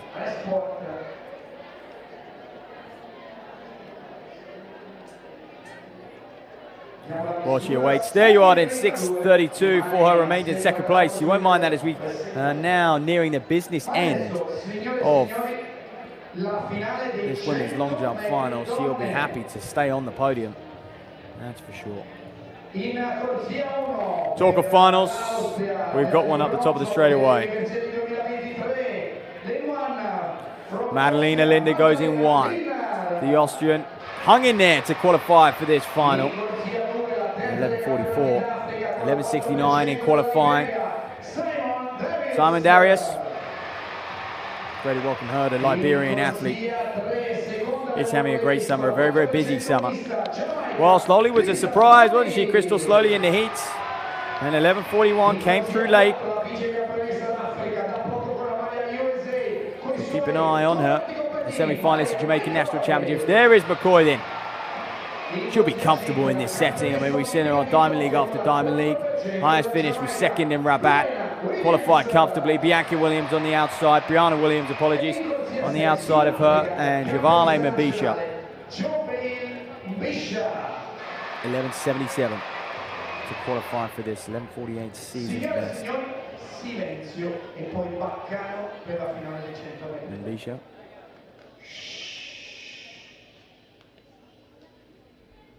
On your mark. So Williams looking to make amends for the Jamaican National Championship. She was disqualified there in the final. 10.94 performer.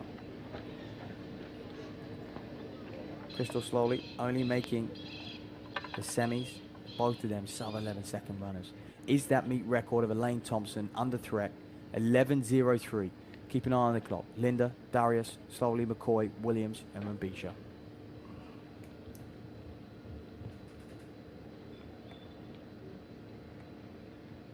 Set. So this one's going to come down to who has the best start and who can hold it together through this mid-phase. Look out for McCoy. She's done it on the global stage time and time again in the Diamond Leagues. Can she fight off the Jamaicans? Yes, she can. 11:17. Unofficially, not quite as quick as her heat. It was a quick turnaround for them. She ran 11:11 in the heat, looking very, very smooth. However, the win is the most important thing for her. And she backs up what has been an extremely busy summer. She took her chance in the Diamond League. We know the story. She raced in the B heat, performed very, very well. Late entry into the A heat, and then from there, she's had a lane at pretty much every Diamond League since, and she continues to tear up these World Tour. Officially now, it has been corrected to 11:16 for McCoy. And which of the Jamaicans came home in second there? Crystal Slowly, Simon Darius, and Brianna Williams there in fourth, 11:40. Disappointing from Williams. An athlete of her caliber will never want to finish in fourth, and just struggling this summer. Along with that DQ at the Jamaica Championships a few weeks back. There you are, the confirmation of that women's 100-meter final. McCoy, Slowly, Darius, Williams, Linda, and Mabisha there.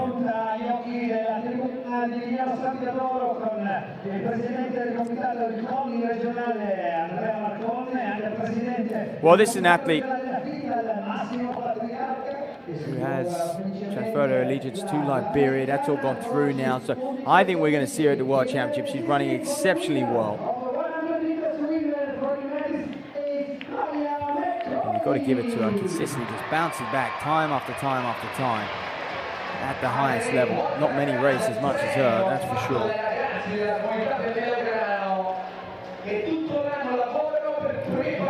And has the world championship mark of 11:07 as well.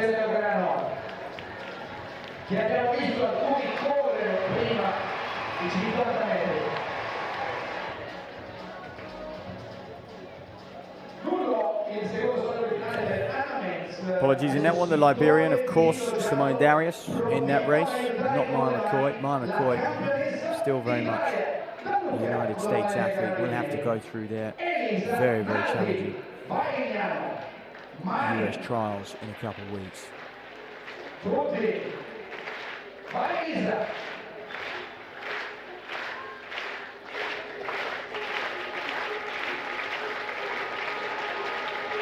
Well, now he's on the runway. Women's long jump reaching its climax then. We're round 5. Eliza Nowdy 6:03. Her best jump so far, sits in 7th place, and that's a foul. It's going to have to come down to the 6th for her if she's to bump up.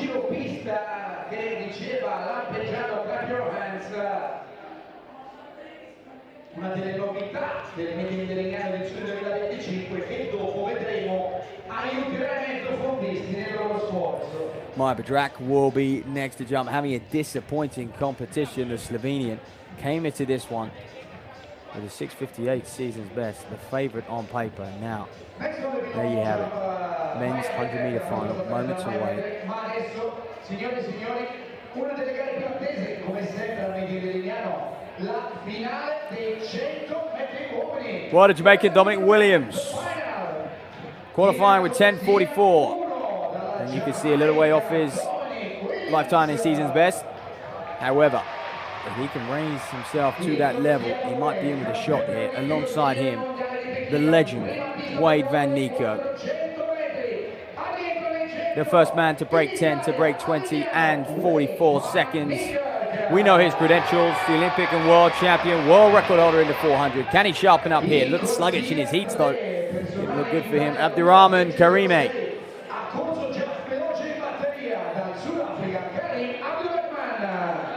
He's got a great lifetime best of 10-0 and he qualified comfortably as well here, Kareem. So perhaps if you go off the form but comes into this as favourite, Tasibo Mtsotso then also of South Africa. 3 South Africans taking up those middle lanes, 2, 3 and 4, 10-26. And here's Joshua Azzopardi. Well, he scalped Van Niekerk in his heat, qualifying in 10:39. I bet he'd be pretty chuffed with that result. Can he do it again in the final when it matters? Yuki Kiyoki then. Also looking a little sluggish in that heat against Van Niekerk. Azzopardi was the winner of that heat 2.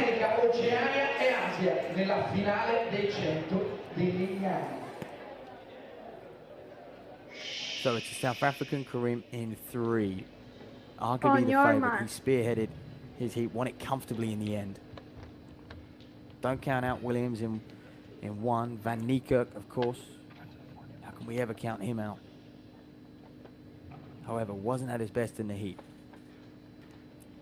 Was he saving something? We're about to find out. Men's 100-meter final. Williams, Van Niekerk, Kareem, Mtsotso, Azzopardi, and Kiyoki. Set. So watch out for Kareem, as I said, he goes in 3. Van Niekerk gets a much better start from him. Can he hold it together? Continue to accelerate. Oh, Williams pulls up now. It's going to be time between the South Africans. Kareem, I think, just tips it once again. Replicates his win in the heat with a win in the final, and 10-17 unofficially. Whoa. He just didn't falter, did he? He didn't go away. Van Niekerk, I think, will be chuffed with his start. And it's a much better run for him. I think he's bettered the time he ran in the heats. There we are, eyes on him. But 10-17, it's official now for Kareem. And Mtsotso just on the outside would have got second. Van Niekerk, did he get one back over Azzopardi, the Australian, who took him down in the heat? All near enough equal there. And in fact, I would put it on Mtsotso to have got the best start. And at this stage, Kareem now just starts to edge himself into the lead. Van Niekerk perhaps just overstriding a little bit, straining, isn't he? And you compare that to his 2 South African teammates. And yeah, there was no doubt about the top 3 on the line. Well, there they are. South African victors here. It's a clean sweep for them on the podium. Karime, 10-17. 10-18 was Mtsotso, and an improvement from Van Niekerk. 10-26. It won't be too disappointing with that. 200s in about 45 minutes apart. He'll take it. Azzopardi down in 4th. Japanese athlete. 998 his lifetime best. 5th of their national championships. Yuki Kiyoki. All the way down in 5th today, so that's a surprise. And Williams, we know, just pulling up on the inside, so we hope he's okay. Final round then in the women's long jump. Lily Vine, the young Australian, sitting in 5th still. 6'11", her best mark.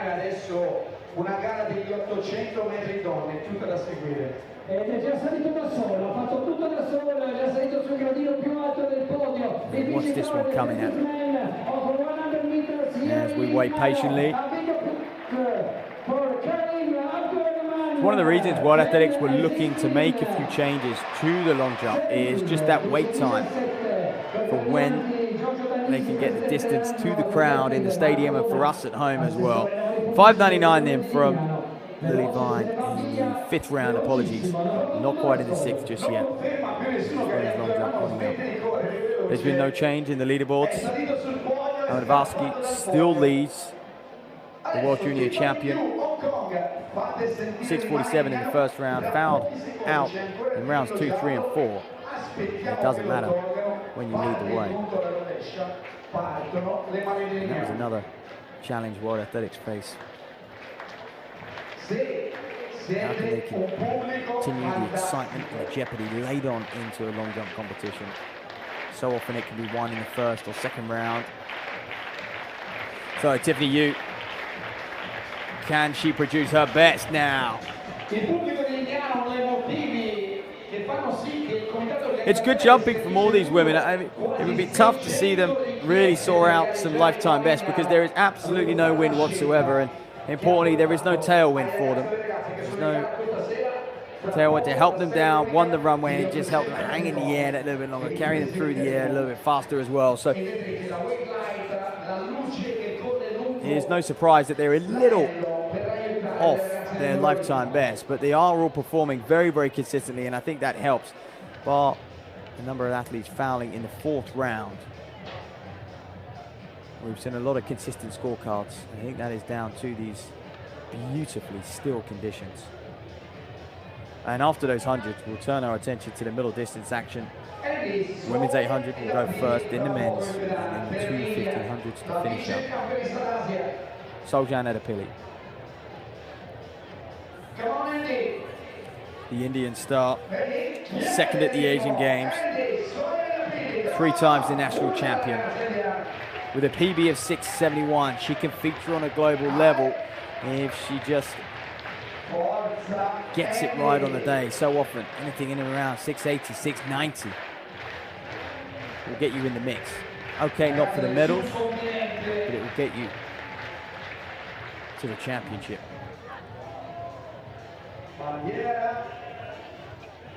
Well, again, that just looks like a very, very consistent jump from Soljan Edapili. I mean, 626, 635, 619, and 636. And if I didn't know any different, that looks pretty much the same. Good on the board once again. Good speed, and the only thing changing now is just a little bit of fatigue starting to creep in. Look at that setting. I mean, doesn't it look delightful? Very, very close to the coast, by the way. Sabbiadoro translates to golden sand. Well, there you are. There's Edapili, another 618. So, yeah, all her jumps incredibly consistent. Danielle Nolte, what can she do? But we have got, it looks like the women's 800 lined up. Here we are, the women's 800-meter final. And welcome to any middle distance fans who are just tuning in late on in this World Athletics Continental Tour meeting. Chirani, we saw her earlier on in the 400. She's going to be our pacer. So Samantha Zago. Serena Chirani then, 202. Avelina Martinen of Finland, 1:59.59 performer. A very good runner on her day. A little bit slow to get going this year. 201 on the inside of her, right at 2 flat, the Australian Kursop Cole. Anita Horvath, ever so consistent year in, year out, a sub-2 performer, including this year. 1:58 her lifetime best. 1:59 at those Euro team champs. Well, this is a very exciting athlete. Bendiria Boya of Australia. She won last time out. And then you have Hayley Kitching and Chloe Forster. 0.2 of a second separating those two. And right on the inside in Lucy Holmes of Ireland. So 4:53. Lifetime best, Holmes. However, Kitching did run in Ireland during the week. 2:05 there.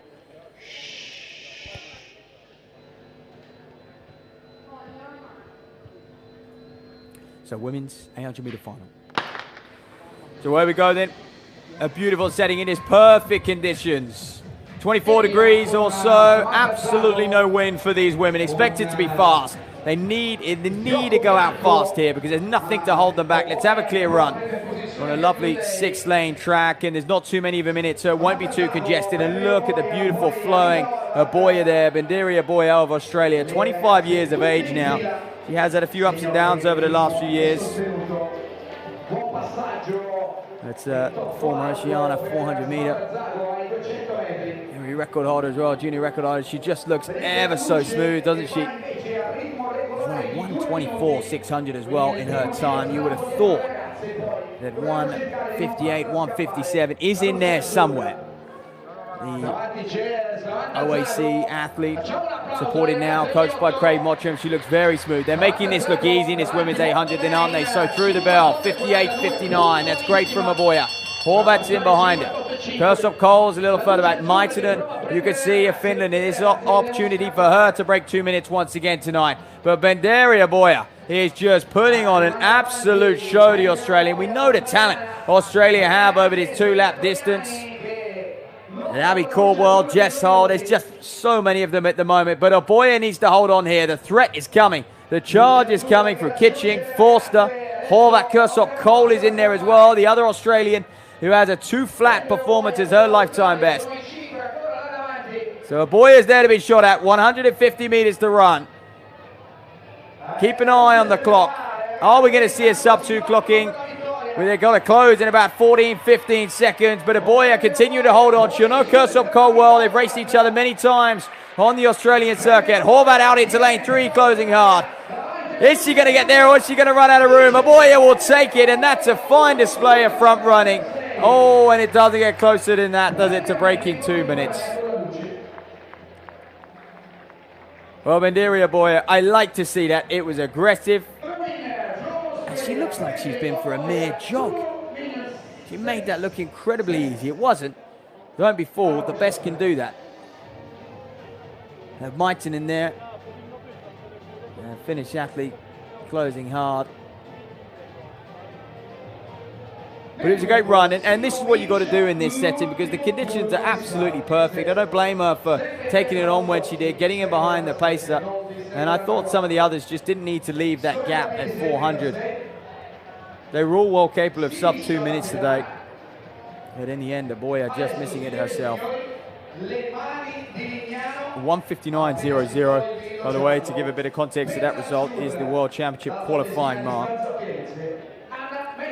And Aboya opening up her season here over the 2-lap event. So great to see her perform off that level. And she is someone who is going to need to get that world standard. She's not there yet. But that's a good sign. And I think we'll be seeing a lot more of her on the European circuit, just like many of these women. Horvat coming home just outside 2 minutes as well. So the only result confirmed is the winners. 2 minutes and 04 seconds. Benderia Aboya, remember the name, because she has phenomenal speed. I mean, a 124, sorry. Area under 20 record. And yeah, Horvat just a few tenths behind, 2 minutes 34. And a lifetime best for Kursop Cole Test, the other Australian, 2 minutes 40. Credit to her. The men's 800 is next on the track. We welcome, as we just summarised those results just real quickly there. You see Kitchen, Holmes, Forster, Troani, 2:01.59. Strong running from the Italian. And then it was Maitonen, Kursop Cole, Horvat, and Aboya. And we might see a similar tactic and a similar front-running style here from the world champion Jake Whiteman as we celebrate that lady. Keep an eye on the meet record. 1:44.25 in this men's race. Davis Robinson back in 2006, the two-time American. Cornelius Tuai then. Could be a serious contender as well. 1:43 performer, Tuai. We just got a glimpse of him. 1:45.5 this year. And this sets itself up for something fast. It's great to see Whiteman here. We saw him at the pre-classic. Competed well there in arguably what was a World Championship final field. And when Whiteman's at his best, he's also at his best over 800 meters. In 2022, when he won that world title, was the year he set his 800 meter lifetime best of 1:43. Ignore that 1:46. Don't know where they've got that from. That is definitely not his lifetime best. So here he is, a pleasure to have him in town. Jake Wyman, Tuai, he's not going to have it all his own way. He'll look to Tuai to perhaps help him late on in this race. And Barantoni, the Italian, is another man to look out for. He is one of the better Italian runners over 800. A 10 times national champion over the last few years. Well, Mamu, late addition from this man from Israel, the under 20, 146 performer. Well, Amal Tuka, it'd be great to see him still competing, to be honest.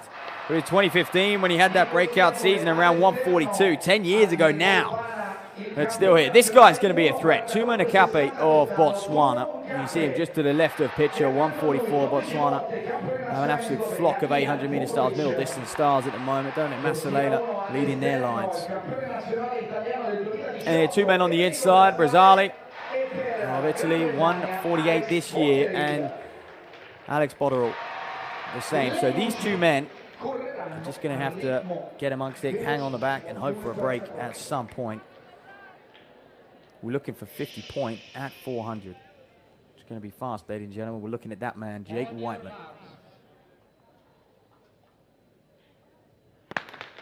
So where we go in this men's 800 meters, 2 laps of the track. Perfect conditions here in northeastern Italy. 24 degrees, absolutely not a breath of wind. And this is Whiteman's opportunity to sharpen the wheels. He's going to do it. Spoke to his father yesterday, commentating with him, Jeff Whiteman. I'm sure he's at home watching, and he's going to have to front run it as well and just get after it. As I mentioned, Whiteman is at his very best over 1500 when he's in PB shape or thereabouts over 800. He was gutted to miss out on the Olympics last year, but he's back this year and he's been healthy for a long period of time as well, and he's still got plenty of months until the World Championships in Tokyo, mid-September. So keep an eye on the clock then. We're looking at 50 point. That will set them up for a 143, 144. That meet record of 144 is in danger. 50 point at 400. This is great running from Whiteman. Well, we know he was fast last year. He didn't get the opportunity to show us that injury coming right before the games, but there he is. Tuai is now just closing down. Is he going to edge past on the back straight or come up onto the shoulder? Cornelius Tuai, 143 performer, when he's at his best, and 145 this year, the Kenyan. And superb credentials. So Whiteman and Tuai as we go into this final 200 meters. What was that, 116, 117 at 600? And look out here, the Botswana looking at close hard as well. That's Nkape, the youngster, 144 this year.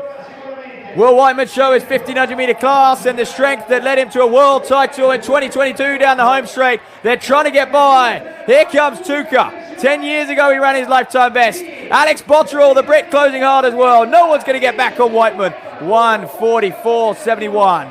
He manages to hang in there, and he'll take that. It was aggressive, and that was a serious rust buster. And now to help him out coming in a championship season. He needed that. He loves to win, Whiteman. He's ruthless in that sense. He goes into every race with the same purpose. Can he finish on top? And then you worry about the time. And he's done that here today. And actually, Botterill wouldn't have been a million miles off his lifetime best, just outside the world standard of 144.5 for Botterill. That's better. Class, fast finishing. The man guided by Steve Cram. Well, here you go. They were coming on the outside, weren't they? And they all just left it a little late. You kind of always sensed Whiteman wasn't going to lose that one in the final 100. Even though he was tying up, he knew what was coming, but he judged it well. Botterill, Tuka, and Nkape and Tuai. And they've all run a season's best there, near enough. And one of the reasons that race was, again, so perfect, there was just very little traffic. That was absolutely brilliant to see. You know, so often we see the Diamond Leagues packed full, 12 to 14 men in an 800. But they all had a clear run. Not one of them had to check their stride there. So they're delighted to have him here at this meeting. And he put on a show for him, didn't he, Jake Wyman, the Brit? So great performance. And he'll look ahead now to the rest of his summer. Continuing to improve is the one thing he knows how to do, and it's peak at the right time. You don't win a world gold medal if you don't know how to peak. And a lot of the champions of past and present will relate to that. You have to be able to block out the noise, ignore the fast times throughout the summer. So there'll be many men and women around you running exceptionally well, setting national records. We know that more than ever in this day and age. But it's who can turn up when it counts.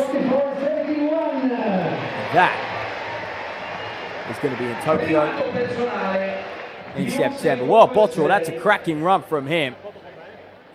144.82, so it's a Britain 1-2 in that. Amal Tuka gets third, 144.91. So the top three all inside 145. The Mint record lives on for another year, and it will have its 20th anniversary next year. Kadivas Robinson from 06.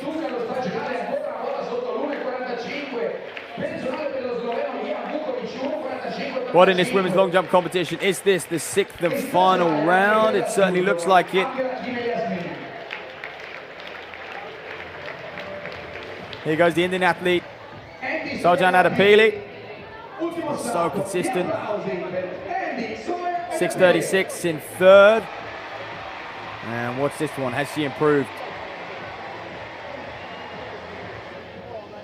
Judging by the clap to the crowd, just acknowledging their support this evening. But I think she knew that's not gonna challenge for second.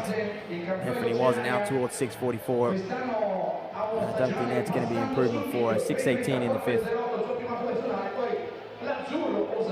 Well, 6:11 then, so best jump coming in round 4, 6:36 there. You can see on bottom right hand corner of the screen. Well, so two athletes to jump, and I can tell you, Danielle Nolte is just 3 centimeters behind Amadvoska Delta. And we'll turn our attention back to that long jump after this men's 1500. As they're on the start line, Henry McCluskey, what a run from him during the week. 7:36 over 3,000, won at Cork City Games. Matt Ramsden, he's had a couple races. Ruben Rayner, look out for him. Ramsden's been a little bit off it, I must say. Ruben Rayner, 3:53 miler indoors. It's Ramsden, 3:55 and 3:57 over the mile in Ireland this week. So this is his third race in 5 days from Ramsden. What's he got here? Men's 1500. Well, didn't keep him waiting too long, did they? Off they go then. I mentioned Henry McCluskey comes into this in great form. One of the fastest in the field is Ramsden, although not quite in that form this year. Another athlete to look out for on this men's side is Zaglami, Ali Zaglami. He's an 8:14 steeplechase, and he's just looking to sharpen up here over the 1500, Zaglami. And Melkane, you saw him of Ethiopia. He was wearing, and you could just see him actually in those on colours, the yellow, the grey and yellow. So Rayner is straight out front, and this would indicate that he is pacing. Although I didn't have any confirmation on a pacer in this race, but he's doing a good job. He's moving things along. Henry McCluskey then, as I mentioned, a fine runner over 3,000 during the week of 7:36. It was a big lifetime best for him. It hasn't quite clicked for him over 5,000, just like it hasn't over the 1,500. He's a bit of a 3,000 meter specialist, McCluskey. It is one of his favored distances. So Melkonen's in here as well. Gravante of Italy, 3:37 performer. Look out for that man, looking to win on home soil. And Pellegrini, another man to look out for. South African Domingo also in here. You can see them stretched out. And this is a common theme at this level. Everyone on the rail, and I think this is one of the reasons races are being run so much faster than they ever have done in the last sort of 3 or 4 years. Yes, you've got shoe technology improvements, and yes, you've got bicarb now, add that to the equation, but also I think men are just accepting their position in the race a little bit more. You used to see a load more positional changes in the 1500. Used to be a lot of back and forth between the runners in the pack there, as we're starting to see that a little bit. Domingo just drifting out into lane 2 there. But you don't see it as much anymore. So Ali Ghazami, El Kabori, Osama El Kabori of Italy, another man, 3:35. He sits in second place. As I say that, McCluskey Now just looking to bridge that gap to Ruben Rayner as he goes past El Kabori, who was doing the early running. Let's see what they are through the 1,000. McCluskey looking confident. Ruben Rayner, this for me is a front running. I don't think he's a pacer unless he pulls off at 1,000. I think he is running this one. There you go, he pulls off. So confirmation, Rayner is definitely a pacer. Now McCluskey having all his own way going into the final lap. El Kabori there in second, just drifting out. He wants to shut the door on that inside lane, especially as they go around the bend. Gap bigger than we saw there. 240 at the bell then, so it could be a PB for McCluskey, the Brit. Like I said, he's having a fantastic week. El Kabori's going to fight back. He's the home favorite. He's not going to go away easy. McCluskey. A lot of strength in him at the moment. 13:20 a change, 5,000 meter runner, 7:36 over 3,000. Can he run a lifetime best over 1,500 here? He's put away the rest of them. It's going to be between these two, isn't it? And look out for that Ethiopian, just looking to finish fast. Azize Melkiner, he's leading that chase back. Ramsden a little bit further back, but Henry McCluskey, hats off to you. Took this race up with 700 meters to run, and it's going to pay off for him. It's going to be a great last lap. Will he run a lifetime best? That PB, 3:36.66 from McCluskey. Can he attack that tonight? El Kabori is going to get second. Ramsden's going to get third. It's a runaway victory for the Brit. 3:35. That's more like it. Well, he's just a second off Joe Waxham's beat record. But McCluskey in fine form. Trains out in America. And he's come back over for a European summer. And, of course, the national championships loom. And it'd be great to see him in it because he was a fantastic junior. And he's developing slowly but surely. Still just 23 years of age, this man. And you do look at the British 1,500 meter running, what was once, 8 or 9 guys in contention for some of these championship spots. Now you do just have your clear favourites in Kerr, White, McGawley, and of course, how can we forget George Mills and Giles? But those guys tend to have just edged clear. The youngsters have struggled to break through purely because of their class. I mean, to make a global 1,500 meter team in Britain is some achievement, and if you do get on that team, you're talking about making a global final and perhaps featuring in the top 6, top 8 of that final as well. So that's what McCluskey will be striving to do over the next few years. And at 23 years of age, you do look at LA, he's building nicely. 7:36. And again, that was another strong solo effort from a long way out. Impressive win on the European circuit for that man. Well, he's the only result confirmed at this stage. We're waiting for the others to flash up on the screen, but 3:35.42 knocks a second off his best. Now keep an eye because the women's 1,500 is also down there. They don't keep them waiting. And we will have another Brit in that one, Carrie Hughes. So will we end the meeting with 3 British victories, because Hughes is one of the favourites on paper, but look at that from McCluskey. It was perfect, and it was modern day 1,500 metre running. It was even early. He bided his time. He paid close attention to the front, and the minute he felt the pace just started to drop, he used Rayner, who was the pacemaker, who took him to 1,000, and hats off to Rayner because he did keep that race going, and he helped McCluskey just extend that gap at the front. But he knew what he was doing. He was strong enough to hold on as well. Better performance from Ramsden in third.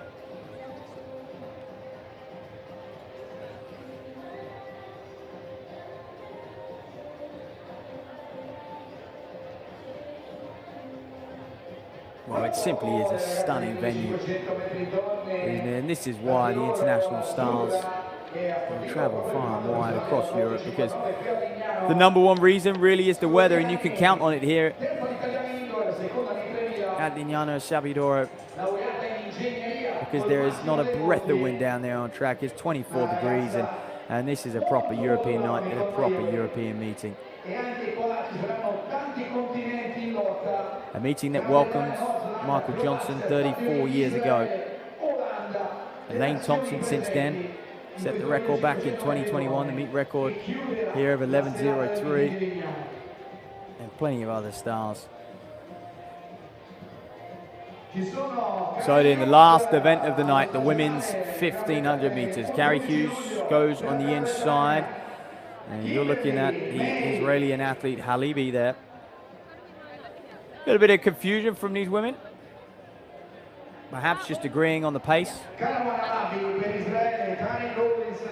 there's the Italian Michele Maggiore, 408 performer when she's at her best. Martuk from the Netherlands, another 408 performer. Sintervissa holds the record here.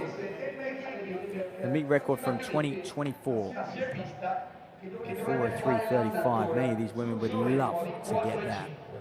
And we'll see them all with the lifetime best. Fastest in the field, Taryn Rawlings, 405.11. Set this year.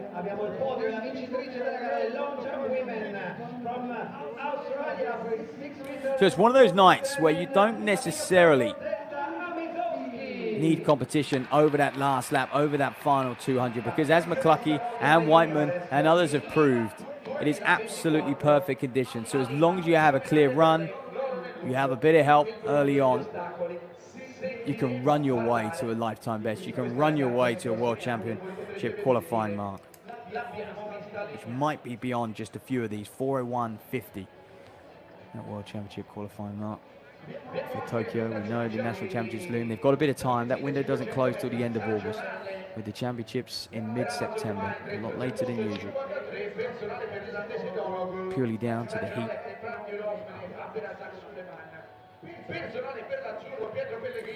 Well, Andrej Sevic of Croatia is another athlete to look out for, 412, the youngster.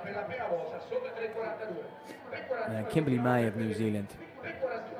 Also, haven't mentioned her yet, 406.31. So when you look at who is most likely going to feature, you've got May of New Zealand, 406, Hughes, also 406 lifetime best, Rawlings, 405 lifetime best, and Martuk of the Netherlands, 408 lifetime best. They are the women who have broken 410.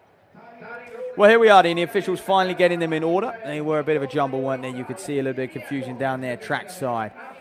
How's this one going to play out? Liebig on the outside. Just like Ruben Rayner. Expect her to pace.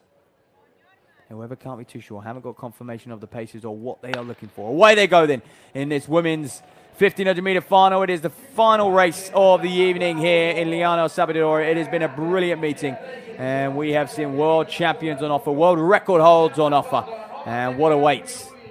Well, Taryn Rawlings trains in the same group as Henry McCluskey, and she's taken up the early running here. You can see her sitting in second place, right behind Liebig. And here tucked in behind her is the Kiwi athlete, Kimberly May, another one to look out for. May hasn't actually raced since indoors, Kimberly May. And Carrie Hughes, another one who has raced sparingly. She was 7th at the Morden Games just recently. That was on Friday night, so made the trip down here on the Sunday. Can she sharpen up? 8:44 performer over the 3,000. Rawlings in and around that region as well. So a nice pack as we go through, or should I say, as we approach 400 meters. And the pacemaker, in fact, Cochran of America. So they are on pace for that World Championship qualifying mark. Can they sustain it? There's nothing to stop them. The conditions are absolutely perfect. They're going to need a pacer to take them to 1,000 at least, so it's still Rawlings who leads.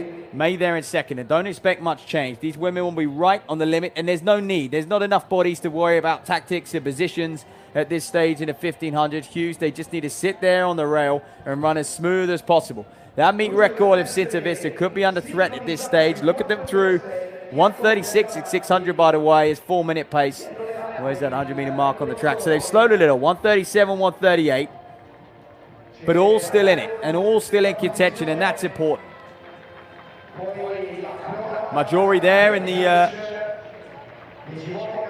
T-shirt. You can just see her and Halibi as well of Israel, and we're just starting to see a little bit of change. So Rawlings decides to go to the front. Pacer finally steps off when she gets the opportunity. Sensing the race slowing. Taryn Rawlings of America. Kimberly May of New Zealand. And, of course, Carrie Hughes of Great Britain and Northern Ireland, an OAC athlete. Thomas Dreisegacke, her coach, doing phenomenal things in that OAC Europe group. We know about that. So 4-5 women in contention now, just starting to break away. A little bit of a gap there back to the likes of Mutog and Libic, who is just hanging on to that group. So Rawlings, just like her training partner, Henry McCluckey, is doing a front-running job here. 550 meters to run. And these women look to be just outside 4-minute tempo at the moment, but they're all their lifetime best coming in and around that 4:05 mark. And you are watching a meeting Lignano Sabbiadoro, women's 1500 meters. One final lap of the track tonight. Rawlings, May, Hughes. Is it going to end this way? Look out for Mutog in here as well, the Dutch woman. Sitting there in fourth, just starting to move up now. Rawlings is going to have to hold her off. Kimberly May has been in that position all race long, just doesn't quite have enough to lift it. Carrie Hughes as well, just going to the arm. So Rawlings stretching this out from the front.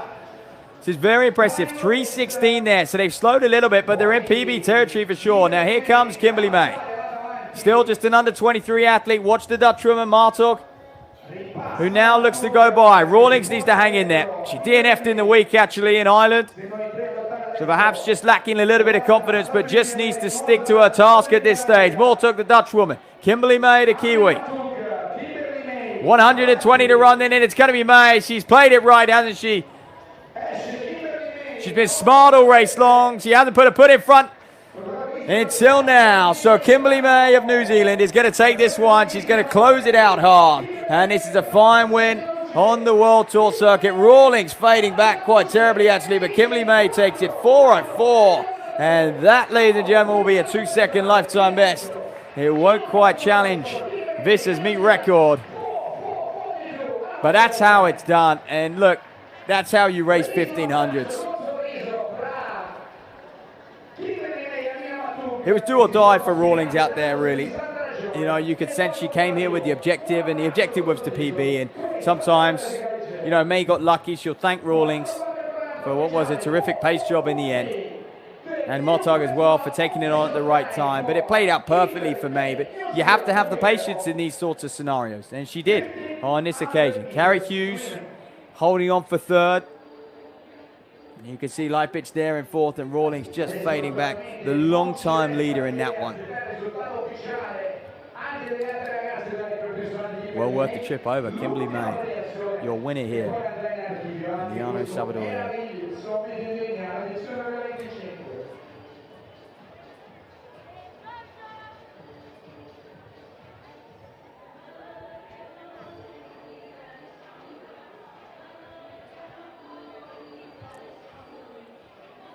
So the final winner of the evening